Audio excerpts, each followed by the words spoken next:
This chapter is a little different from many of the chapters in that it's a combination of communication and also looking at the financial aspects of a corporation.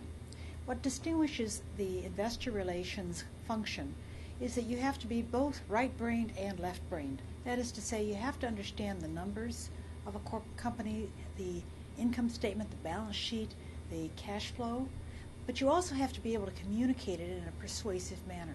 That's what makes investor relations such a challenge and such a reward. Okay, so what did you want students to get out of the chapter? What specifically do you think you want students, or anyone that reads it really for that matter?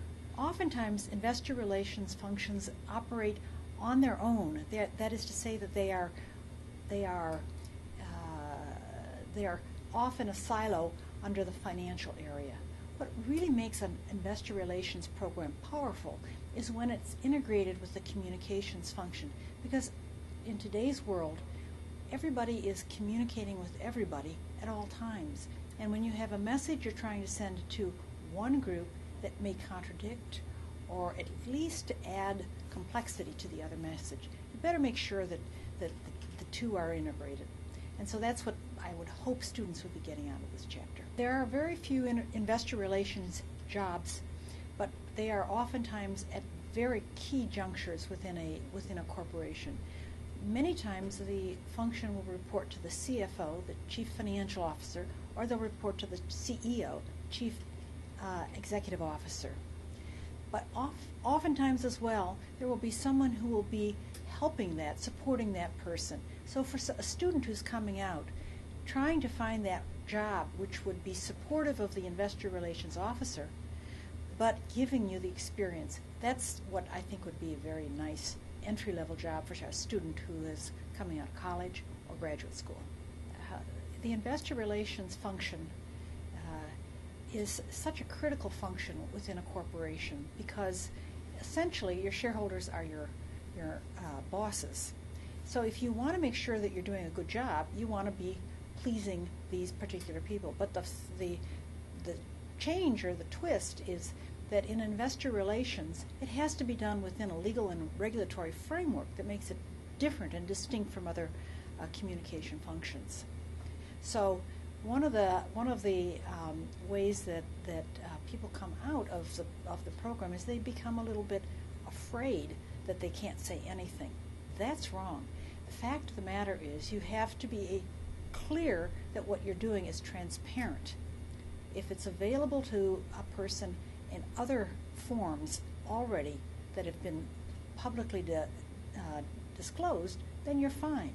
If you're trying to give specific material information to one group of investors, that's a big no-no. And I, for years, would have analysts calling me right before we were going to go with our investor information, asking if their earnings estimates were in the ballpark. Well, that's highly illegal. And so I would always tell them that that's not very good information for me to disclose because I don't look good in stripes. I'm a short person, and I look better when the stripes are going this way than when they're going this way. So I was not going to go there. And that's what I think that oftentimes gets people tripped up, is that they don't think about the legal and regulatory environment. They have to always have that top of mind whenever they're doing anything. Actually, I think investor relations is so vital because you need to make sure that an investor in your stock understands what's going on, so that if there is information that comes out about your company, that they understand and can put that information in context. Otherwise, they might make a knee-jerk reaction and sell a company's stock. So you don't want them to do that. So you have to keep a constant flow of information out there. And that's what I think makes it such an important part, because if you're continually communicating with your investors, then you're really doing your company a service. Now, it's not data, it's actually information. And the information has to help you tell your story. Why is this company important for that particular investor to own? And what are the goals that this company is going to try and accomplish over the next couple of years, because that's really what helps an investor make a decision. That information is oftentimes already found in the shareholder letter, already found in any investor meeting that the CEO or the CFO may have given to a group of investors. So it's there, it's out there, but you have to make sure that when you give information, they see how things relate and how they tie together. I worked in investor relations for 30-some years, and I think it's one of the most exciting and one of the most rewarding professions within the communications function.